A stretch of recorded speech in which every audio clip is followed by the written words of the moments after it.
예, 좀 전에는 AR, VR, 시각 콘텐츠 기반 소셜 서비스 동향이라는 주제로 SK의 조익한 담당께서 발표를 해주셨습니다. 감사드리고요.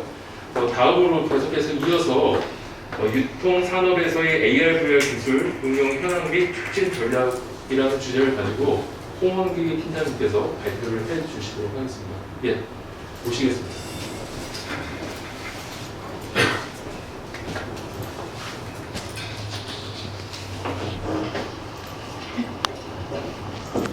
네, 안녕하세요. 한국전자정보 흥성 진흥의 홍원기입니다. 네. 오늘 발표드릴 주제는 유통산업에서의 AR 기술이 어떻게 응용되고 있는지, 그걸 어떻게 촉진하면 좋을지에 대한 이야기인데요. 내용은 일단은 저희 유통산업은 어떤 것인지부터 시작을 해서, 그래서 AR, VR 관점에서는 유통을 어떻게 바라보고 있는지, 그리고 실제로 AR, VR 기술이 적용된 유통 서비스들은 어떤 것들이 있었는지, 그리고 그 다음에 어떻게 우리가 촉진시킬 것인지, 이런 순으로 발표를 드리겠습니다. 먼저 유통산업에 대한 이야기입니다. 유통산업은 저희가 산업통상자원부의 유통산업 발전법에 보면 이 정의가 나와 있는데요. 저희 농산물, 임산물, 축산물, 수산물 및 공산품의 소매, 그리고 이를 경영하기 위한 보관, 배송, 포장, 그리고 이와 관련된 정보 용역의 제공 등을 목적으로 하는 산업입니다. 굉장히 넓은 범위로 포함되어 있고요. 일반적으로 유통산업 밸류체인을 보면은 이제 생산부터 시작을 해서 물류, 공급을 해서 유통을 해서 소비까지 이어지는 그런 식으로 저희가 이제 보여주고 있는데, 오늘 이제 우리가 주로 얘기할 것들은 이제 유통과 소비 그 접점에서 일어나는 AR 기술들에 대해서 주로 설명을 드릴 계획이고요. 그리고 온라인, 우리나라에 이제 여러 가지 유통사들이 있지만 이제 그 중에서도 이제 온라인 유통은 뭐 많이 아시는 것처럼 G마켓, 옥션, 11번가, 인터파크, 네이버 쇼핑, 쿠팡 이렇게 다양한 유통사들이 있고요. 오프라인은 전통적으로도 백화점, 마트, 편의점, 전문점, 다른 업체들 이런 것들이 구성이 되어 있습니다. 이제 유통산업 현황에 대해서 간단하게 설명드리도록 하겠습니다. 유통산업에서 이제 전체 유통 매출 비중인데요. 이제 굉장히 온라인에 대한 비중이 굉장히 빠르게 증가를 하고 있는 그런 추세입니다. 특히 이제 올해 코로나19 상황에 의해서 온라인으로, 오프라인에서 온라인으로 매출이 이동하는 그런 추세가 굉장히 가속화되었고요. 지금 2020년 상반기를 보시면 오프라인이 한 53% 매출 비중이긴 합니다만 온라인은 46% 정도가 이제 거의 이제 5대5 정도 수준의 비중까지 올라왔고요. 이렇게 말씀드리면 어렵긴 하겠지만은 작년 상반기만 해도 오프라인이 한 60%, 온라인이 한 40%, 거의 1년 만에 10%가량의 매출 비중이 온라인 쪽으로 넘어가고 있다라고 보시면 조금 더 과거로 돌아가면 2017년도까지만 하더라도 온라인이 사실 전체 유통 매출 비중의 30%밖에 안 됐던 시절도 있었습니다. 그래서 굉장히 빠르게 이제 변화가 되고 있다는 것이고요.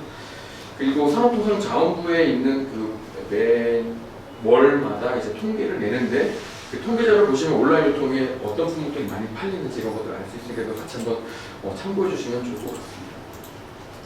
그래서 이제 저희 유통산업에 대한 현황을 코로나19 이전과 그 이후의 변화를 이제 알아보려고 합니다. 사실 작년 2019년 12월까지만 해도 코로나가 이제 위험한 상황을 몰랐을 때 이제 일반적으로 2020년도에 유통산업이 이렇게 될 것이다라는 그런 내용들인데요.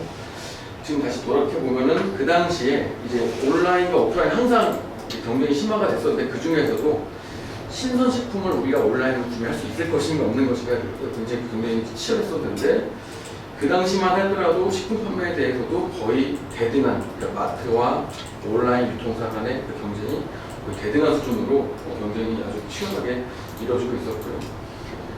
그거 중에 가장 핵심인 게 사실 배송입니다. 배송이 빨리 돼야지 신선하게 안전하게 이제 배송될 수 있는 것인데 원래 기존 온라인의 배송 방식은 택배사를 통해서 좀 빠르면 이틀, 좀 늦어지면 3일 정도씩이나 걸리는 그런 상황이었는데 이제 작년 말부터 신선식품이 이제 경영이 좀 치열해지다 보니 지금은 사실 하루도 안 걸리는 수준까지도 지금 이제 서비스가 많이 좋아지고 있고요.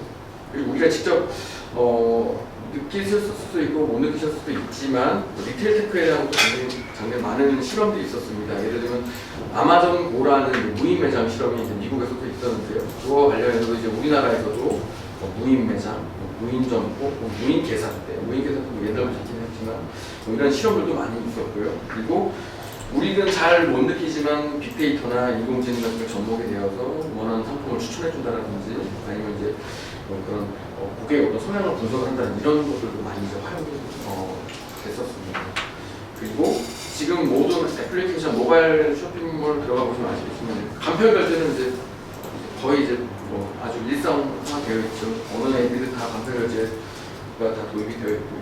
그리고 작년 말만 해도 신소비층이라고 해서 이제 밀레니엄 세대와 Z세대를 우리가 어떻게 대응할 것인가. 그래서 이제 온라인과 오프라인 유통 그 경험이 동일하게 아주 물 흐르듯이 이제 제공되어야 한다. 그래서 옴니채널 전략들도 많이 이제 화제가 되곤 했었습니다. 하지만 이제 코로나 이후에 이제 저희가 이제 체감할 수 있는 변화와 좀 체감하기 어려운 그런 유통 변화들도 있는데 일단 체감할 수 있는 거 하나는 코로나19 때문에 이제 외출을 거의 안 하게 되죠. 외출 안 하게 되다 보니까 이제 상대적으로 집 근처에 있는 매장을 주로 가게 됩니다. 생필품이나 이런 것들을 마트나 혹은 대형 백화점 가서 이제 구하는 것이 아니라 이제 편의점을 가거나 온라인으로 구하거나 그래서 이제 집 근처에 매장들이 매출이 늘었고 마트나 백화점은 상대적으로 매출도 줄었고요. 그리고 매출 자제를 하다 보니까 패션이나 여행, 문화상품, 공연상품 이런 것도 매출이 엄청나게 급감을 많이 했습니다. 그런 것도 있고 모바일 쇼핑도 당연히 증가를 많이 했는데 이게 단순히 증가했다는 게 그 컨텐츠 수가 중요한 것이 아니라 사용자층인데 예를 들어 저희 부모님 세대에서도 이제 모바일 쇼핑을 시도하기 시작하고요. 구매 품목, 그러니까 구매 가능한 품목의 범위, 그러니까 우리가 신선식품을 작년 초만 해도 정말 온라인으로 살 수 있을 것인가 의문이 많았는데 이제는 온라인으로 저희가 이제 다 신선식품 구매하고 다양한 범위를 계속 늘어나고 있습니다.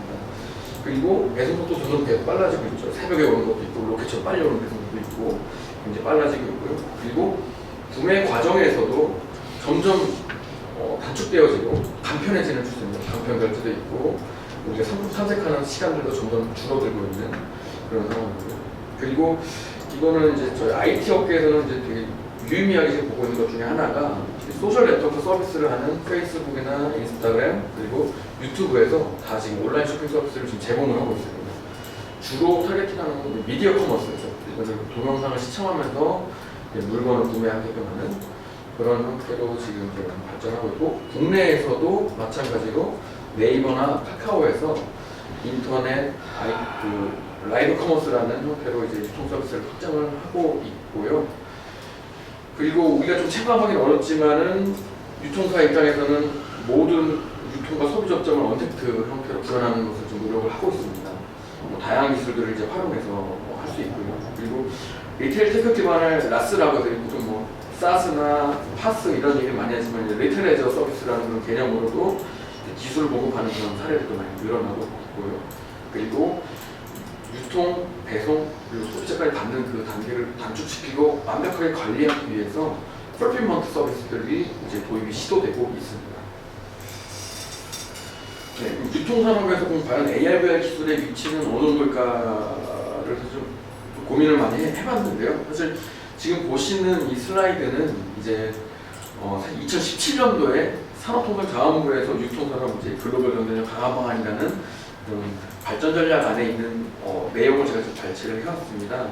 유통 1.0, 그러니까 직거래 시대부터 지금 유통 4.0까지를 이제 예측을 하고 있는데요. 제가 보기에는 물론 개인적인 사견이긴 하지만 현재 저희 유통은 3.0 정도의 막바지 정도 수준이 왔다고 보여집니다. 온라인을 통해서 정말 계속 거래가 활발해지고 있고요. 그러다 보니까 시공간은 당연히 이제 극복할 수 있는 그런 단계가 맞는데 과연 지금 현재 우리나라 유통사들이 AI나 빅데이터, 물론 이제 우리가 느낄 수는 없긴 하지만 VR의 기술 같은 것을 잘 적용을 해서 정말 이 정보가 그 가치의 원천, 유통의 가치의 원천이 되는 그런 시기는 아직까지는 오지 않은 것 같고 이제 앞으로 아마 오지 않을까라고 이제 보고 있는 것이 것이고요. 그것을 구현하기 위해서 AR, VR 기술이 아주 가장 중요한 역할을 할 수 있을 것이라고 예상하고 있습니다. 그래서 이제 유통산업 밸류체인을 아까 이제 말씀드린 보면은 생산부터 물류, 유통, 소비까지 물론 이제 각각 담당하는 그런 이제 플레이어들이 있는데요.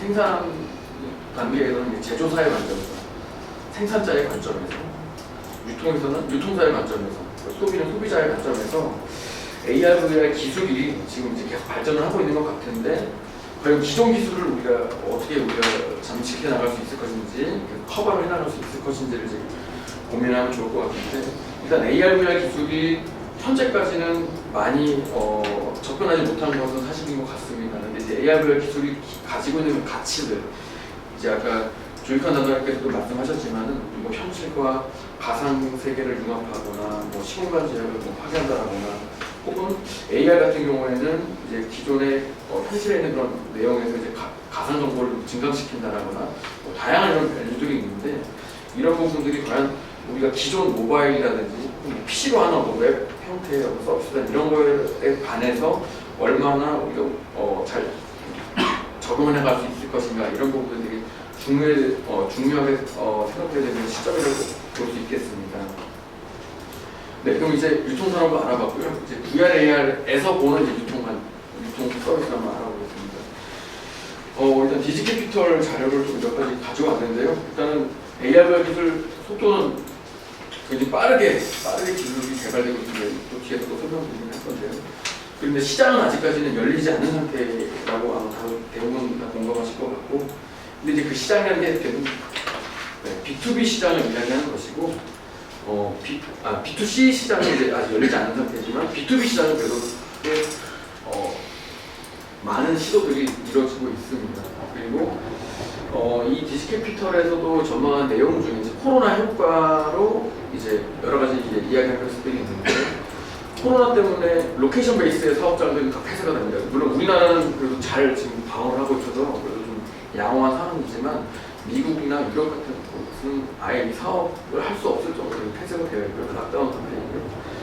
그리고 AR, VR 기술들이 계속 개발되기 위해서는 뭐 부품이나 뭐 여러 가지 콘텐츠 같은 공급망이 굉장히 중요한데, 그런 공급망 문제에 대한 것도 나라마다의 교육이 굉장히 좀 제한되다 보니까 공급망에 대한 문제가 좀 있었고요. 그리고 전반적인 경제 체질, 우리나라는 그나마 OECD 국가 중에서도 가장 이제 성장률이 가장 높다라고 하는데, 다른 나라들은 굉장히 침체가 심하기 때문에 전반적인 그런 경제적인 타격도 있지만, 이제 AR, VR 기술 자체가 어떻게 보면 언택트라든지 비대면에 좀 최적화된, 비대면을 구현해줄 수 있는 아주 좋은 기술이기 때문에 그런 분야라든지 혹은 고실감 같은 게임 미디어, 그리고 B2B 영역들은 계속 지속적으로 성장할 것으로 전망을 하고 있고, 그 부분이 여기 이제 뭐 빨간색, 노란색, 초록색으로 이렇게 표기를 해서 이렇게 전망을 하고 있습니다.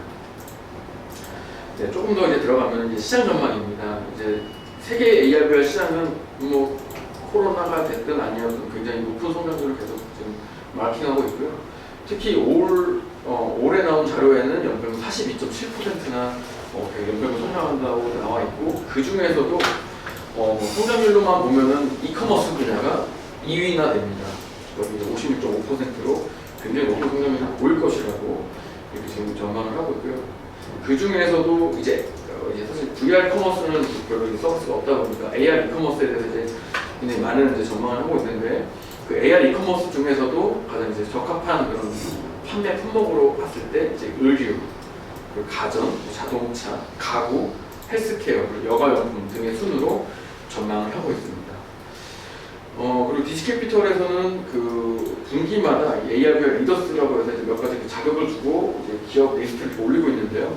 여기 보시면 유통기업들도 꽤 많이 있습니다. 이제 아마존부터 시작을 해서 월마트, 알리바바, 이케아, 뭐 나이키, 웨이페어 등 우리나라 기업은 많이 등재되어 있지 않아요.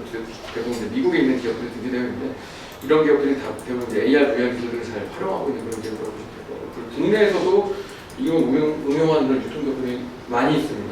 현대백화점부터 시작해서 이마트, 하이마트, 홈쇼핑까지, 그리고 뭐 유통사는 아니지만 AR 기술 기업 중에서도 뭐 가구를 가상 배치한다거나 뭐 인테리어를 가상을 해본다거나, 그러니까 VR을 해보는 것이죠. 그런 기업들이 꽤 많이 있습니다. 예, AR은 일반적인 그 산업 생태계인데요. 그러니까 기기나 플랫폼 관점에서 그러니까 AR 기술들이 굉장히 빠르게 지금 개발되어지고 있는데요.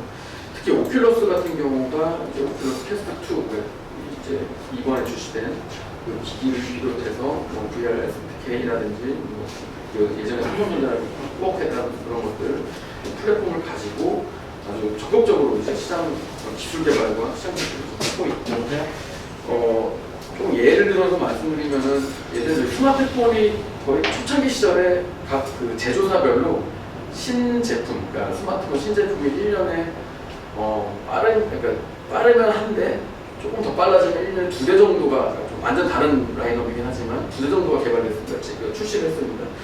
그거와 거의 맞먹는 속도로 지금 오큘러스가 개발을 하고 있고요. 그리고 뭐 HTC는 넘어가고 구글은 항상 좀 실험적인 AR 고나 뭐 구글 VR, 그 글래스를 이제 최초에 이제 출시를 했었죠. 그런 것들을 계속 플랫폼 전략으로 가져가고 있고 윈도우도 뭐 홀로렌즈 2라든지 이런 것들 개발하면서 출시하면서 이제 AR 쪽의 시장, 특히 이제 미국 시장 쪽을 주로 타겟팅해서 사업 전략을 펼치고 있고 지금 그리고 가장 기대하고 있는 것들, 뭐 시장 전망하는 그런 기관이나 뭐 다른 간 전망 기대하고 있는 것이 이제 애플에서 이제 AR 글래스를 이제 내년도에 출시한다고 하는데 애플이 보통 여태까지 해왔던 사업 전략을 보면 애플이 AR 글래스를 냈을 때 굉장히 파급 효과가 높을 것이다. 그리고 그거 이후에 후소로 나온 다른 후발 참여 기업들이 그 즉시 이제 AR 기기들 여러 가지 내놓을 것이라는 전망들이 있기 때문에 내년 이후에 AR 글래스에 대한 전망이 좀 높은 상황이라고 보시면 되겠습니다. 여기가 일반적인 그 AR에 대한 이야기를 했고요. 이제 그 기술들이 유통에서 어떻게 활용되어졌었는지 몇 가지 사례들을 보면서 가장 중요한, 가장 많이 이제 이야기되어지는 이제 그 알리바바가 2016년도에 이제 컨셉 형태로 이제 만들어낸 이제 바이플러스라는 것입니다. 미국 뉴욕에 있는 메이시스라는 백화점을 중국에서 꼭 가보지 않고 뉴욕까지 가지 않아도 그 백화점의 어떤 분위기라든지 실제 그 백화점에 있는 걸 실사로 촬영하는 것이죠. 그걸 이제 경험을 하면서 쇼핑할 수 있게끔 하는 컨셉을 만들겠다라고 했지만 아직까지 그 뭐 특이한 어떤 그런 소식은 없는 것 같습니다. 이렇게 해서 컨셉 영상으로 이런 그 주목을 끌었던 적이 있었고요. 그리고 아까 말씀드린 우리나라에서도 이런 시도가 그 비슷한 시기에 있었습니다. 현대백화점에서 마찬가지로 그 당시 이제 만들어진 지 얼마 안 된 그 판교에 있는 그 지점을 일부 매장들 몇 가지 VR로 360 실사 촬영을 해서 둘러보고 실제로 그 더현대닷컴으로 연결이 되게끔 구매까지 연결이 되게끔 구현한 바가 있었습니다. 요걸 보통 일반 마트에서, 그러니까 미국 월마트에서 만들어본 퓨처 리테일이라는 컨셉입니다. 근데 실제로 이제 구동되어지는 그 애플리케이션 형태이고요. 앞으로 마트가 굉장히, 그러니까 마트 안을 이제 가보면은 동선이 굉장히 복잡하고 굉장히 넓게 이렇게 편성이 되어 있는데 그런 넓은 마트를 앞으로도 계속 그렇게 넓게 다 돌아다니면서 이 동선이 이렇게 길지요. 쇼핑 끝나면 굉장히 다리가 아플 정도로 앞으로 그렇게 계속 쇼핑을 할 것인지 아니면 그 자리에 가만히 있어서 그 마트에 진열되어 있는 상품들을 계속 움직이게 할 것인지를 실험하는 그런 영상인데요.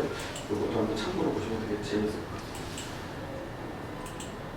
그리고 그 외에도 다양한 VR 서비스들이 시도가 되어지고 있습니다. 사실 이케아 같은 경우에는 아마 이케아 대부분 다 가보셨을 것 같은데 이케아의 쇼핑하는 방식 자체가 쇼룸을 먼저 둘러보고 거기 쇼룸에 마음에 드는 제품이 있으면 그 제품이 창고 어디 위치에 있는지 적은 다음에 그 창고로 내려가서 창고에서 그 제품 꺼내서 결제하는 게 있죠. 그런 것들이 사실 쇼룸이 우리나라뿐만 아니라 사실 해외에 따른 매장 가더라도 굉장히 복잡하고 굉장히 아주 그 동선이 굉장히 깁니다. 아까 말씀 마트에서처럼 그런 것들을 조금 이제 축소시키게끔 하기 위한 실험을 했는데요. 이런 쇼룸을 사실은 뭐 이렇게 VR 안에서 제가 다 배치도 해보고 레코멘데이션 내는 것도 한번 배치를 해보면서 제가 원하는 상품들을 뭐 체험해볼 수 있게끔 그러니까 쇼룸을 굳이 다 돌아다니면서 찾아다니지 않아도 이케아에서 내놓는 제품들을 볼 수 있게끔 그런 실험을 하고 있거든요. 그리고 로브스 같은 경우에는 이제 DIY 인테리어를 제가 스스로 하는 그런 형태인데 이제 그것이 보통은 DIY 인테리어를 일반인이 하기는 어렵습니다. 뭐 시멘트를 바르고 이런 것들 이런 게 사실 쉽지 않은 작업들이죠. 그런 것들을 이제 VR로 한번 체험을 해보고 VR로 해본 다음에 실제로 그 제품을 구매를 해서 실제로 아주 쉽게 인스트럭션 형태로 해서 보여주는 그런 서비스가 되고 그 외에도 뭐 주얼리나 의류 제품들 다양하게 지금 시도가 되고 있고요. 그리고 아마존에서도 비슷한 시도를 한 바가 있습니다. 아마존에서도 프라임 데이 때 이제 이벤트성으로 이제 VR 체험 매장을 이제 연 바가 있는데요. 보시면은 일반적으로 PC VR 형태로 뭐든지 컴퓨터 그래픽, 거의 하이퍼 리얼리티의 그 컴퓨터 그래픽으로 이제 구현을 해서 간단한 인터랙션까지 포함시킨 그런 형태로 구현해서 뭐 냉장고문이 열린다든지 뭐 스마트폰을 뭐 좌우로 화면에서 돌려본다든지 그리고 그 상품마다의 어떤 정보들을 VR로 어떻게 보여주면 좋을지 이런 것들을 좀 테스트하는 그런 사례가 있고요. 여태까지 설명드렸던 것과 좀 다른 형태의 이제 애플리케이션인데요. 이건 완전히 그 VR로 정보를 어떻게 탐색하면 좋을 것인지를 실험해본 예시라고 생각합니다. 이베이에서 호주에 있는 마이어 백화점과 만들었던 이제 VR 백화점이에요. VR 디파트먼트 스토어라는 이제 앱인데요. 이거는 제가 몇 가지 관심 있는 카테고리를 설정을 해놓으면은 VR 환경 안에서 이렇게 토폴로지 형태의 정보를 이렇게 벌려주고 선택하면 그 선택한 상품마다도 관련된 상품으로 확장을 시켜서 정보를 얻으면 상품을 탐색하는 것이죠. 상품을 탐색하는 형태의 어떤 애플리케이션을 런칭한 바가 있습니다. 새로운 시도였거든요. 그리고 2017년도에 우리나라에서 산업부에서 특히 VR 쇼핑몰 시범 사업으로 진행했던 내용인데요. 그 당시 이제 참여했던 유통사들은 뭐 현대백화점, 롯데백화점, 그리고 이마트, 그리고 하이마트, 그리고 현대자동차, 그리고 LG전자 이렇게 다양한 그런 유통사에 참여를 했고 여러 가지 뭐 의류라든지 가전, 뭐 먹거리, 그리고 이제 주방용품이라든지 뭐 다양한 형태의 제품들 저희가 이 시범사업 통해서 제가 구현을 해봤고 이렇게 자동차면은 자동차만의 어떤 좀 특이한 그런 시뮬레이션 할 수 있는 그런 UI들 상품마다의 좀 특이점들을 저희가 좀 이제 좀 반영을 시켜서 되게 구현을 했었고요. 여기 이 사업에 대해서는 뭐 간단히 동영상 보여드리고 뒤에서 조금 더 자세하게 설명을 드리도록 하겠습니다. 그리고 AR 서비스 몇 가지 좀 준비해봤는데요. 사실 AR은 모바일로 하는 게 대부분입니다. 스마트폰으로 비춰보고, 나를 비춰보고, 셀카로 날 찍어보면서 이제 화장품을 여러 가지 있지만 이제 그 중에서도 사실 AR 기기를 가지고 한 서비스만 제가 두 가지만 가지고 왔습니다. 이건 2016년도에 알리바바에서 이제 매직믹과 같이 작업한 건데요. 이제 어두운 방 안에서 AR 기기를 쓰고 내 그 현장에 있는 그 공간들을 간단하게 에스티메이트를 해서 거기에다 사실 조명기구를 한번 놔보는 겁니다. 조명기구를 놓는데 단순히 조명기구를 놔보는 것이 아니라 이렇게 플랫폼에 올려놓는 게 아니라 그걸 올려놨을 때 조명이 어떻게 퍼져나가는지 이런 거를 같이 구현을 했어요. 그래서 실생활에서 유통 서비스를 좀 아주 쉽게 접근할 수 있게끔 하는 그런 하나의 알리바바의 컨셉이었고요. 그리고 이거는 이제 또 마스터카드에서 이제 지금은 없어져 오디시라는 예전에 스마트 글래스 기업과 같이 협업을 해서 만든 컨셉 영상입니다. 아까는 집에서 AR 글래스 쓰고 유통을 했다면은 이제 이 부분은 빈 매대, 그러니까 실제로 그 백화점 매장을 갔는데 실제로는 아무것도 없는 그러니까 마네킹만 있는 그런 곳에서 AR 글래스를 끼면은 이렇게 벌처한 이미지가 나타나는 것이죠. 내가 선택한 옷이나 의류가 그 마네킹이 입혀지면서 상품을 구매하게끔 하는 그리고 마스터카드 솔루션을 통해서 결제가 되어지게끔 하는 그런 컨셉 영상이고요. 다양한 형태의 이런 유통 서비스들이 그러니까 우리가 잘 알지는 못하지만 시도가 되어지고 있습니다. 네, 여기까지 어떻게 응용되었는지를 좀 간단히 좀 몇 가지 사례들을 봤고요. 어떻게 어떻게 하면 이런 서비스를 잘 활성화될 수 있을 것인지, 촉진될 수 있을 것인지를 간단히 정리를 해봤는데요. 뻔한 얘기긴 하지만 이제 기술학의 극복입니다. 기술적인 부분들이 극복이 많이 필요한데 사실은 AR 기술들이 정말 빠르게 발전하고 있는 것은 맞는 것 같습니다. 지금 2020년도 10월, 사실 이번 주에 제가 이제 판매되는 걸로 알고 있는데요. 이제 그 오큘러스 퀘스트 2라는 그 VR 디바이스의 스펙을 보면은 비주얼 퀄리티가 벌써 지금 이렇게 높은 해상도가 1834 곱하기 1920의 퀘스트 스위치 LCD 60부터 90Hz까지 가능한, 물론 FOV는 90도 그대로긴 하지만 높은 해상도로 계속 이제 올라가고 있고요. 인터랙션도 예전에 이제 무조건 컨트롤러로 사용했다면 이제 내추럴 핸드에 대한 기술 지원들도 오큘러스뿐만 아니라 HTC 바이브 쪽에서도 이제 계속 지원을 해주고 있고요. 그리고 이게 몇 년 전부터 크게 달라진 거는 어쨌든 익스터널 외부 센서가 없다라는 거. 라이트하우스를 원래 이제 설치를 해서 외부 센서를 걸고 이제 하는데 이제 그런 것들 점점 이제 없어지고 있다는 건 많이 달라지고, 무게도 좀 가벼워지고 있고, 그리고 눈 사이 거리도 설정할 수 있게 되어 있고요. 배터리는 그대로긴 하지만 아직까지도 스탠더드 방식으로는 2시간이나 3시간 정도, 아마 게임이나 이런 하이 퍼포먼스 게임들은 아마 2시간도 좀 안 되긴 하겠지만 이 정도까지 가고 있고요. 가장 좀 주목되어진 거는 이제 소프트 편의점으로 봤을 때 이게 단지 스탠더드 타임만 되는 것이 아니라 PC 테더 방식까지 지원한다니까 올인원 방식의 구현 기기라는 점에서 많이 좀 이제 관심을 좀 받고 있고요.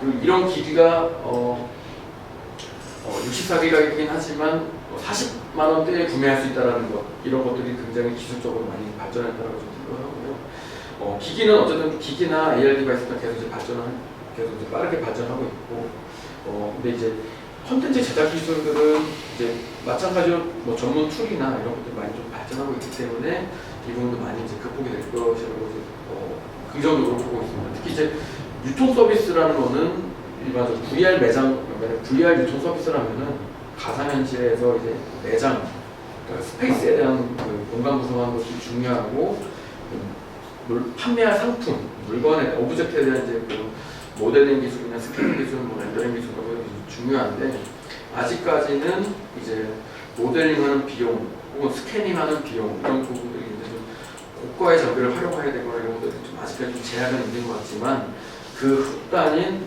엔진이나 SDK 등 다양한 기능들이 개발되어지고 있기 때문에 어쨌든 앞으로 계속 좀 더 발전을 해서 이런 기술 한계 같은 것들 좀 극복이 돼야 될 것 같고요. 근데 이제 더 중요한 것은 기술 한계도 있지만 이제 사실 서비스를 어떻게 설계하느냐가 좀 되게 중요한 것 같긴 합니다. 그러니까 특히 이제 서비스가 사용 친화적인 서비스라고 제가 일단 제목을 지어봤는데요. AR, VR 그 사용자의 경험이 과연 가상과 혹은 현실에서 그 차별점을 우리가 어떻게 가져갈 것이냐. 그러니까 예를 들면 유통 서비스 같은 경우에는 제가 상품을 만져보려면 직접 가야 됩니다. 매장 가서 만져보고 작동도 시켜보고 해야 되는데, 그런 거를 우리가 VR이나 AR로 얼마나 보여줄 수 있을 것인가. 그러니까 가상 체험에 대한 부분이죠. 그리고 혹은 쇼핑 경험을 얼마나 몰입감 있게 고급스러운 어떤 내가 경험을 줄 수 있을 것인가. 이머시브에 대한 부분들. 이런 부분들이 어느 정도 그 수요자 관점, 그러니까 유통사 관점 혹은 사용자 관점에서 충족이 되어야지만 이게 서비스가 정말 좀 잘 설계가 될 수 있을 거고, 그 좋은 경험들이 만들어져야지만 이 티핑 포인트로서, 그러니까 AR, VR이 유통에 잘 쓰일 수 있게 되는 티핑 포인트로서 좀 잘 될 수 있지 않을까 생각을 하고 있고요. 그러다 보니까 사실 AR, VR 기술만 가지고 모든 유통 서비스, 모든 유통 채널을 다 커버할 수가 없습니다.